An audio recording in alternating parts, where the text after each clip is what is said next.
Hello, ভাবি ঘুমাচ্ছেন? আরাফ, তুই রাতে ফোন করেছিস কেন? কেউ দেখলে কি বলবে বলো তো? আমি আসলে একটু কথা বলতে চেয়েছিলাম। সারাদিন মনে হচ্ছিল আপনি রাগ করেছেন। আপনি হাসেননি আজ একবারও। খুব খারাপ লেগেছে। জানেন ভাবি, আপনার হাসি ছাড়া দিনটাই অসম্পূর্ণ লাগে। চুপ করে থাকলে মনটা কেমন ফাঁকা হয়ে যায়। এইটুকু সময়ের জন্য হলেও আপনার কণ্ঠটা শুনতে চেয়েছিলাম। তুই এখন বড় হয়েছিস, এসব বাচ্চামি ভালো না। তবু ঠিক আছে। আর তোর ফোন আসলে কি আমি মন খারাপ করতে পারি? আমি রাগ করিনি, শুধু একটা ব্যস্ত ছিলাম। তুই এমনভাবে কথা বলিস যে আমারও মন নরম হয়ে যায়। তোর এই যত্নটা, ভালোবাসাটা বুঝি, কিন্তু ভয়ও পাই। থাক, এখন বল, কি নিয়ে কথা বলতে চাস? ভাবি, আজ বৃষ্টিতে আপনাকে দেখেছিলাম বারান্দায়। আপনার চুলগুলো একদম ভিজে গিয়েছিল জানেন। মন চাইলেই ছবি তুলে রাখতাম, কিন্তু সাহস পাইনি। আপনার মতো মানুষকে দেখলে মনে হয় সময় থেমে যায়। আপনি আমার চিন্তায় এমনভাবে ঢুকে গেছেন যে ঘুমও আসে না। ভাবি, আপনি কি জানেন আপনার চোখে পৃথিবীর সবচেয়ে সুন্দর আলো আছে? যদি বলি ভালোবাসি আপনাকে, রাগ করবেন? চুপ কর। এসব কথা কে শেখালো তোরে? তুই এমন করে বললে আমারও বুক কেমন কাঁপে। কিন্তু এই ভালোবাসাটা যদি কেউ শুনে ফেলে, ভীষণ বিপদ হবে রে আরাফ।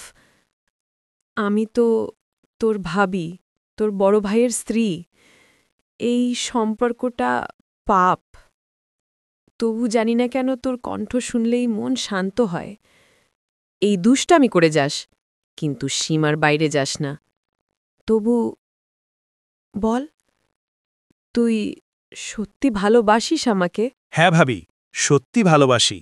আপনার প্রতি আমার ভালোবাসা কোনো খেলা না। আপনার চোখে আমি আমার শান্তি খুঁজি। আপনি হাসলে মনে হয় পৃথিবীর সব কিছু সুন্দর। আপনার হাতের চা, আপনার কণ্ঠ, সবই আমার অভ্যাস হয়ে গেছে। ভাবি, আমি জানি এটা বলা ঠিক না, তবু মন চাই বলি, আপনাকে ছাড়া আমি কিছুই না, একদম কিছুই না। আরাফ, তুই এমন বলিস না, আমি দুর্বল হয়ে পড়ি। তুই জানিস না, আমি প্রতিদিন তোর কণ্ঠ শুনি, তোর কথা ভাবি। তোর ভালোবাসা আমাকে নতুন করে বাঁচায়। কিন্তু আমার ভেতর ভয় কাজ করে, এই ভালোবাসা টিকে থাকবে তো? তুই যদি কোনোদিন দূরে চলে যাস, আমি ভেঙে পড়ব। তবু আজ আমি স্বীকার করি, তুই আমার হৃদয়ে জায়গা করে নিয়েছিস। হয়তো এটাই আমাদের গোপন ভালোবাসা। ভাবি, আজ আপনি সারাদিন ফোন ধরেননি কেন? আমি তো পাগলের মতো অপেক্ষা করছিলাম। আপনি কি রাগ করেছেন আমার উপর? আপনি বুঝবেন না, আপনার একটুখানি অবহেলাও আমার কাছে কষ্ট। আমার মনটা এমনভাবে বাঁধা আপনার সাথে, যেন আপনি না থাকলে নিঃশ্বাস নেওয়াও কষ্ট হয়। এখন আপনি মিষ্টি করে সরি না বললে আমি ঘুমাবো না।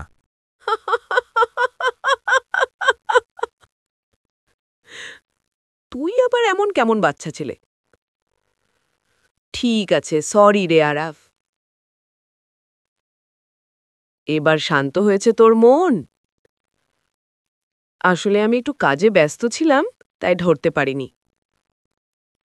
তুই জানিস আমি তোকে রাগাতে ভালোবাসি, কারণ তুই রাগ করলে কিউট লাগে।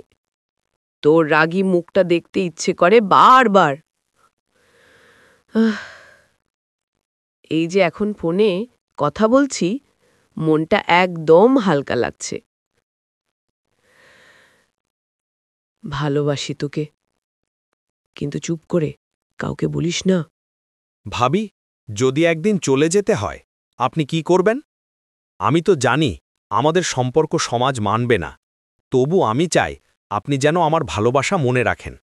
আপনার কণ্ঠ, হাসি, যত্ন সব আমার জীবনের আলো। আমি প্রতিদিন আপনার নামেই ঘুমাই, আপনার নামেই জাগি। যদি অন্য কোনো জীবনে আবার দেখা হয়, আমি আপনাকেই খুঁজব। আজ শুধু একটা কথা শুনতে চাই, আপনি কি আমায় ভালোবাসেন? হ্যাঁ আরাফ, আমি তোরে ভালোবাসি। এই ভালোবাসা হয়তো সমাজ মানবে না, তবু আমি মানি। তুই আমার জীবনের সেই ভুল, যেটা আমি ভুলতে পারবো না কখনো। তোর ভালোবাসা আমার নিঃশ্বাসে মিশে গেছে। এই ফোনের ওপারে তুই, আমি এটাই আমাদের ছোট্ট দুনিয়া। চল এখন ঘুমিয়ে পড়, আবার কাল কথা হবে। শুভরাত্রি, আমার দুষ্টু দেবর, আমার ভালোবাসা।